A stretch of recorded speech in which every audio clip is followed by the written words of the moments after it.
gentlemen, people of Russia. This is Janetta.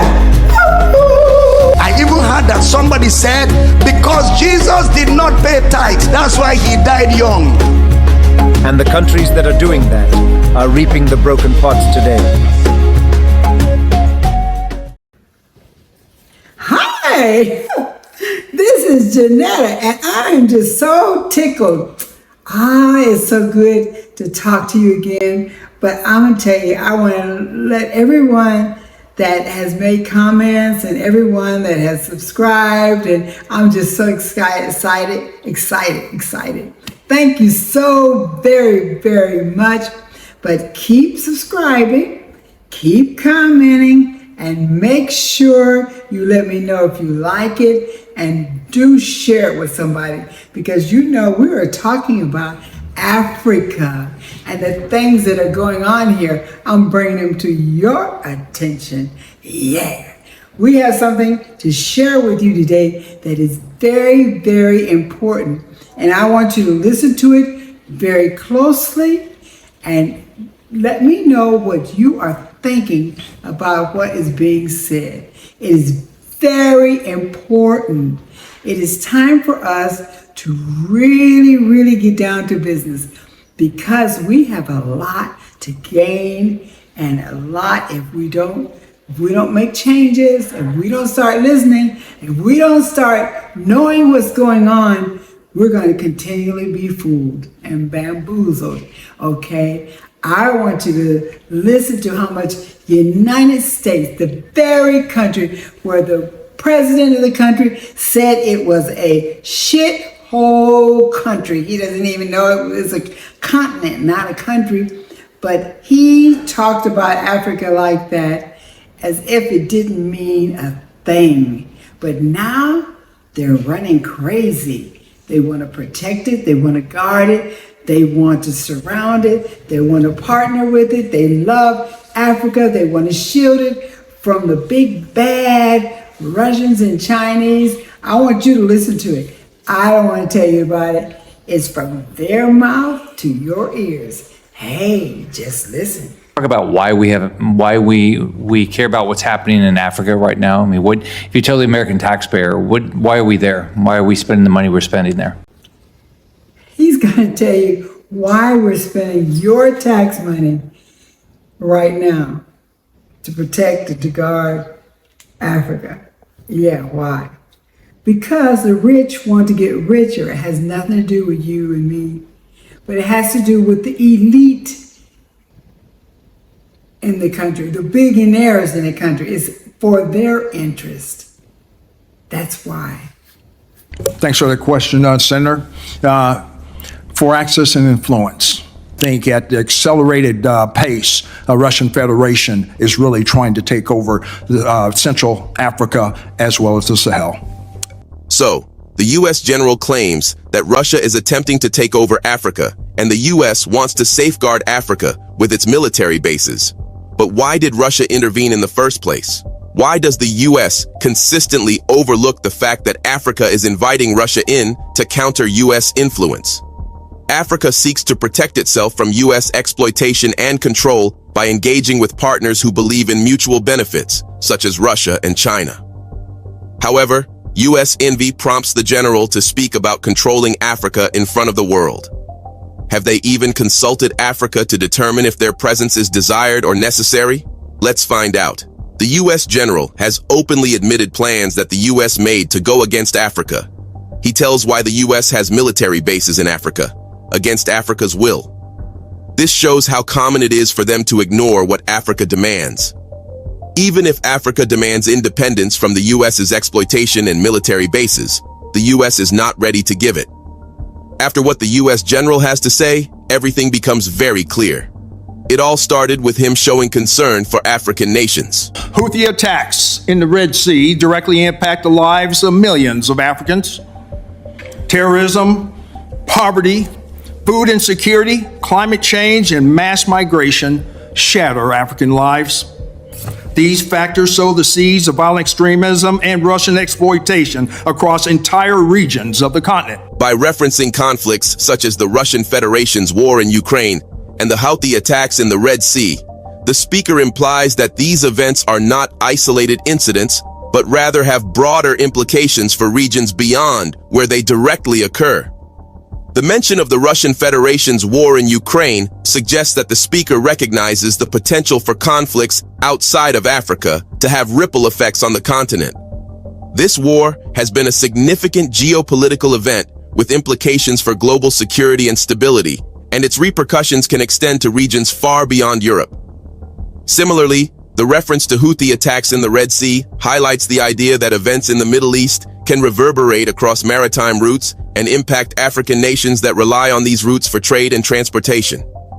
The Red Sea is a crucial maritime corridor for international trade, and any disruptions in this area can have economic consequences for countries with access to it. So, according to the U.S. General, all these reasons make the U.S. eligible to interfere in African matters. You heard what he said. U.S. homeland interests. Haven't we heard that someplace before? Hey, you know what? They don't really give a damn about Africa or Africans. It's the gold, it's the diamonds, it's the oil, it's all the minerals. That's what it's all about. Has nothing to do about those people with black faces like you and me. Not at all. AFRICOM's campaign revolves around central themes of ensuring strategic access, countering threats to the homeland and U.S. interests, preparing for and responding to crisis, and lastly, bolstering our allies and partners. This campaign places our African partners at the center, achieving positive change by executing African-led and U.S.-enabled operations focused on our shared objectives. He admits the United States maintains access to key African regions and resources. It could involve diplomatic efforts to secure favorable relationships with African governments and military and economic initiatives to safeguard strategic interests in the region. It aims to show commitment to addressing various security threats in Africa, including terrorism, insurgency, transnational crime, and illicit trafficking. The United States deploys military, intelligence, and law enforcement resources to counter these threats and prevent them from destabilizing the region. This objective indicates a readiness to respond swiftly and effectively to crises in Africa. Crises could range from natural disasters and humanitarian emergencies to political conflicts and mass violence. The United States may provide humanitarian aid, peacekeeping support, diplomatic mediation, or military intervention to address these crises and mitigate their impact on regional stability. While he justified U.S. involvement in Africa, he also showed how the U.S. is jealous of Russia and African ties. But obviously, it can't be said loudly.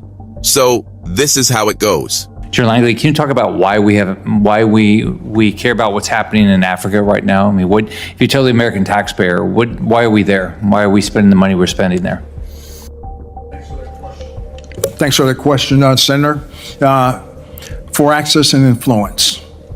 I'd say that a number of countries are at the tipping point of actually being captured by the Russian Federation, as they are spreading some of their false narratives across Libya. And from a strategic answer piece, access influence across the whole Maghreb, that is NATO's southern flank. We need to be able to maintain access and influence across the Maghreb from Morocco all the way to Libya. The PRC and Russia are also remaining exploitative where possible and coercive when necessary. They want that ground. They want power projection capabilities. So for the most part, the rest of the continent is also for mining concessions, whether it be gold or rare earth minerals. Both of them have a long-range plan. But I think at the accelerated pace, the Russian Federation is really trying to take over Central Africa as well as the Sahel. It is just, it's almost funny because he's almost tripping over. He had to review that a couple of times in order for him to stomach what he's saying. Yeah, their agenda has to do with minerals. It has to do with African wealth. It has nothing to do with what's going on here in Africa about the people. They don't give a flip about what's going on. And they're so worried about Russia. And it's amazing how he just threw China in there as well. Oh, hey, it's all about money. If you don't believe it, you ought to get on those planes. You should see who's coming over here. They're trying to make a spot. They're trying to find their place. Yeah, they think Africa belongs to them, and it belongs to you and me. One of the primary U.S. concerns regarding Russian influence is its dissemination of false narratives. By spreading misinformation or propaganda, Russia may seek to shape public opinion and manipulate perceptions in its favor. The reference to false narratives across Libya highlights Russia's attempts to influence the narrative in that region, potentially to advance its strategic interests or undermine its adversaries. The mention of Russian influence highlights the broader geopolitical competition and power struggles in Africa and beyond. According to the U.S., as major global powers vie for influence and control, countries like Russia may employ various tactics, including information warfare, to advance their geopolitical agendas and expand their sphere of influence. But it is simply jealous of the U.S. being game. But again, this was said to justify how the U.S. can easily interfere in Africa, and Africa should have no issue. The speaker highlights the strategic significance of maintaining access and influence across the Mediterranean region and Europe's southern flank, extending from Morocco to Libya. This indicates a recognition of the broader geopolitical dynamics at play in the region and the need to counter Russian influence to maintain stability and security. By emphasizing the importance of strategic access and influence, the speaker signals a commitment to protecting vital interests and preserving the balance of power in the Mediterranean and adjacent areas. The exploitative and coercive tactics employed by the People's Republic of China, the PRC, and Russia to secure ground and power projection capabilities were discussed. The speaker mentions the pursuit of mining concessions, including for gold and rare minerals, as a motivation behind the actions of the Russian Federation and other global powers. This suggests economic interests driving their activities in these regions. But what is driving the U.S. to control Africa? That was left unsaid. Also, the Russian Federation's accelerated pace of attempting to extend its influence into Central Africa and the Sahel region was specifically mentioned. This indicates a perceived urgency or increased activity in these areas. He also talked about the significant influence of the Russian Federation's narrative, which has often drowned out the U.S. government's efforts in the past years. Specifically, it mentions how the Russian Federation, including through entities like the Wagner Group, has contributed to instability across the Sahel region through misinformation and disinformation campaigns. Chairman, thanks for that question, because I would say the Russian Federation's narrative drowned out the U.S. government's in the past years. They were accelerant. The Russian Federation, not just through Wagner, stoked a lot of the instability across the Sahel. They did this through misinformation, disinformation campaigns. So I see how we could double down in our efforts is through our own information campaign, but matched with our assurance efforts across the whole of government. Just not building military and security capacity, but all the story needs to be told about the successes of USAID and State Department collectively in all of our operations, activities, and investments. The speakers discussed the importance of doubling down on efforts to counter these narratives through information campaigns. This involves efforts to inform governments and the general public about the danger such groups and entities pose. By highlighting the successes of the USAID, the United States Agency for International Development, and the State Department in various operations, activities, and investments, they aim to counter the false narratives propagated by these groups. The speakers stressed the need for additional resources to support these information operations effectively. This includes supplemental and regular appropriations to ensure timely and sustained efforts in countering misinformation and disinformation campaigns. But in simple words, it all showed how the U.S. is a good fit for Africa and how Russia wants to exploit Africa. But let's not forget why Africa is aligning with Russia in the first place. Africa is tired of the exploitation done by the U.S. The general is even accepting how the U.S. aims to interfere in Africa. Have they asked Africa if they need any help?